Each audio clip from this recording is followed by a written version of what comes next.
Have you ever wondered what it takes to build trust with clients and to ensure that you're not just competing on price? On today's episode, I'm going to share with you what I do to encourage clients to do business with me. Enjoy. How old are you going to be before you start to experience life like you want it? I want to tell you right now, whether you like it or not, there is a better way to do business. Hi everyone, welcome to the Business for Builders podcast. My name is Max, I'm your host, and today I've got something different for you. A couple of things. One, I sound like dog shit, so I apologise in advance, but the show must go on, literally. So what I'm doing today is we've got our stuff together, and I thought, there's a lot of times where we're us builders, we know how to build stuff and we want to get on with it, but where we struggle is this pre-construction phase. And working with a client sort of in the last week or so, and I wanted to just share with you the story and how I've put this together, and hopefully just keep in mind what I'm doing right now doesn't guarantee me the job, but the fact that we've already transacted at a low level and I built some rapport and the client was a referral, it really does give us a good chance of winning the job. So what I want to do is give you some backstory and then just explain to you what I intend to do today, and why I'm doing it, because I guess who I'm talking to is maybe builders that don't have access to or have clients that can afford to spend $10,000 to $15,000 on a designer. Okay, so all right. So the backstory is this lead came in, and it came in over the weekend, and I reached out to them pretty much straight away, and I got an appointment with them pretty quickly. They come in over the weekend. I got with them on the Monday, and I did a walkthrough, and because it was a referral, I spent more time with the lady, and I actually sat down and, based on my experience, was able to talk about her internal renovation. So it's a 2-story home. We're going to do 3 bathrooms. One of them's a powder room, a kitchen, all the floor coverings. We're going to update the feature wall with the existing fireplace. We're also going to replace all of the trim around the windows, and possibly the baseboard as well, since we're doing floor with a full repaint. So that's basically the scope. I don't think there's a few closets and things that we're doing as well. And so I sat down with her, and based on my experience, was able to just run her with some numbers, and I would have used generic numbers based on work that we've done before, and I got to a number, and I said, look, it's going to be about the 170 mark, and she says, well, that's not as much as what I thought. So that's never a good thing, because I like to take their breath away a little bit with a bigger price, but I didn't do that this time. So anyway, fast forward a week later, I was explaining to her on email that what we need to do is this pre-construction, where we've got to nail down all of the selections, anything with aesthetic value, and we've also got to get all of our sub-trades in to get quotes, obviously. Now, you and I both know that we spend way too much time quoting for free. So, side note, what I said to this lady was, I'm happy to oversee the design plan and price process, okay, and I will use my network of trades. Now, this lady made it clear that she did not want to spend $10,000 to $15,000 on an interior designer. She made it clear that she had a mid-tier budget, right? So it wasn't mid-tier premium. It certainly wasn't premium luxury. And so what I was able to do was say, look, here's the option, okay? And look, feel free to throw your own numbers at this. This is just what I did. So there's no speculation here. You might think I'm too cheap. You might think that how do you get paid that much to do that? So that's why everybody's very different. And so what the deal was is that this client would pay me $85 an hour to oversee the whole process of design, plan and price, to be able to get her the fixed price number. Now, we've done jobs both cost plus and fixed price, and we've done jobs for as small as $7,000 up to over the $1 million mark. So we've got a fairly good understanding and feel, especially me as the sales and estimating guy who handles all the contract administration and the business side of it. And so what I said to her was that I would, for $85 an hour, I would access my network of trades who would provide quotes for said scope of work for no cost, obviously.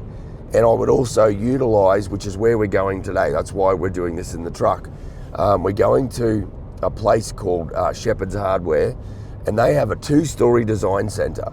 And so there's going to be, you're going to get to see the inside of that. And so what they've got at this, and I would say that I am utilizing this, because if I didn't have this option close to me, I would then have to do the design myself, in-house. And I'm not a designer. I don't mind having a play, but I don't know that I could charge clients for my service. Now, what we're doing today is we are shooting out there to what I propose to the client is to do a dress rehearsal, okay, on the design meeting that we're going to have with about 3 or 4 of the design center's team, okay? So there's the first meeting we're going to have is with Emily, and she does all of the kitchens, and Gordon does a lot of the plumbing fixtures and fittings and things like that. So and then there's flooring, of course, and so everything that we need to talk about is in this 2-story design center. So if you've got somewhere near to you that will provide these design services free of charge, it is an upsell, it is a feature and a benefit, and it is something that clients would prefer to do. Now, I said to the client, I said, it's a little bit inconvenient for you to have to get in your vehicle and drive 20 minutes to this design center. And you know what she said to me immediately? She said, Max, that's not an inconvenience at all. Now, because, I'd anchored that situation with a $10,000 to $15,000 price tag for an interior designer that would come out and see her, that would do all the legwork. So what I'm doing is I'm facilitating and orchestrating, and I am getting $85 an hour to do that. Now, like I said, in some cases you might think that's too cheap. In other cases you might think that that's it's how do you get that? How do you convince a client to pay for you for your services? So, what you're going to see is, okay, so in preparation for this meeting, what I've done, I asked the client to provide certain characteristics of her palette and their taste. In other words, what do they want the finished product to look like? And they talked about, we want something timeless and classic, but something with neutral colors, something that we can decorate around without too much trouble. And then she sent me some pictures of what she had in mind. What I've done is I've got printouts of those pictures. I've got, what I've done inside of JobTread, which is the software that we use, is that I have created a selection sheet in there, and I've actually printed out a hard copy of that as well. And I've also got a full-size set of plans from the city, and we're going to use that to be able to roughly calculate quantities, things like kitchen spaces and bathroom spaces, etc., and obviously overall floor area. Now, the reason I'm going out here today without the client is to do what I call a dress rehearsal of the selection process.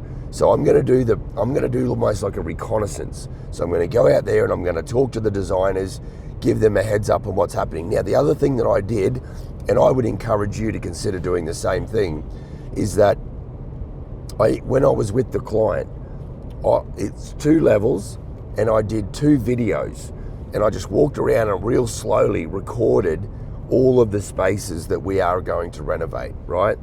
And the reason I did that is because of when I go and see the designers today, they can get a first-hand understanding of what it is that's there, in conjunction with the plans that I have, in conjunction with the palette that the client has, in conjunction with some of the pictures of examples as to what she is thinking. So as you're sitting there listening to me talk like a bit of a horse, you may start to be understanding all of the different facets that create a value proposition in the mind of the client that says, I want Max spearheading the design, plan and price aspect of my project. Okay, and if you're out there and you're not doing something like this, you will lose jobs to guys like me consistently. And the reason is because A, I'm prepared to be creative about how I propose this to a client, and B, I'm very happy to go and do the legwork. Now, the other thing that helps us do this is that I've got a business partner right now that's out on site doing construction for existing clients. So that gives me the ability. Now, me and him are splitting checks, obviously, but you might be the builder and you might employ somebody to do what I'm going to do or what I do, and that really revolves around sales, okay, which encompasses the design, the plan, and the price. So if that's an option for you, then that will work. You've just got to make sure that you find the right person, okay? So when I go in there today, we're going to have a better understanding of what we are building, what we're providing. I'm going to talk to the designers about budgets because I've already got budget allocations for the kitchens, bathrooms, etc. Now, after today's meeting, what will happen is two things will happen. One, a week from now or maybe 10 days from now, the client will go out and meet with the team, and I will shadow that meeting just to be there to answer questions, which I will be paid to do, right? As the builder, I need to liaise further with the designer and the client simultaneously to make sure that we minimize the length of time that this takes, okay? Where we fall down as builders sometimes is we don't have a system and we don't have a process, and therefore it compromises our ability to execute. Now, if you're confused, I guarantee you that your client will be confused. And so when there's confusion and there's lack of clarity, decision making will not happen because they're confused. You've got to clarify. Now, the next phase of play also within the next 7 to 10 days will be, I will reach out either today or tomorrow with bid requests for all of the trades now that I know that I need. So this company liaises with a cabinet maker, so I don't need to go and approach maybe my normal cabinet maker. We're doing everything in-house here, and I will issue bid requests with documentation, a bit of an outline if it's electrical, if it's plumbing, if it's whatever else we need for trades, drywall, insulation, things like that. And then I'll start scheduling meetings where they can come out and view the property and start to work on quotes. So then what I do is we'll confirm all of the selections, we'll confirm the quotes for the scope of work from the trades. I will put my line item in for management for that project, for the duration of the project. I will add my markup that I feel is appropriate for that job, and then we will present that to the client. And so that gives you a little bit of an overview of, what it is that I do to help me win projects, to help me build a business, to ultimately help me be profitable. So what we didn't have to do is compete on price. This wasn't about, Max has just got to go and come up with numbers and rough ideas and then go ahead and put a quote together that is so vague and grey, it's unreliable at best. Okay, so what we really want to make sure is that we have a well-defined system. So, part of you being a good leader in your building company is that you know the way and you go in that direction, and then you show the clients what they have to do, what the next steps are, and what they have to take care of if this project is to be done expeditiously. Now, this client has made it very clear to me that she wants to start it in April and she only wants it to take 4 months. So this is why I've presented a very organized, categoric, systemized way of doing this. And I think it's not just about price now, it's actually about how well that we're going to execute, which is probably more important to her than the ultimate price for the project. So, guys, if you've got any questions about this, feel free to email me, max@elitebusinessadvisory.com.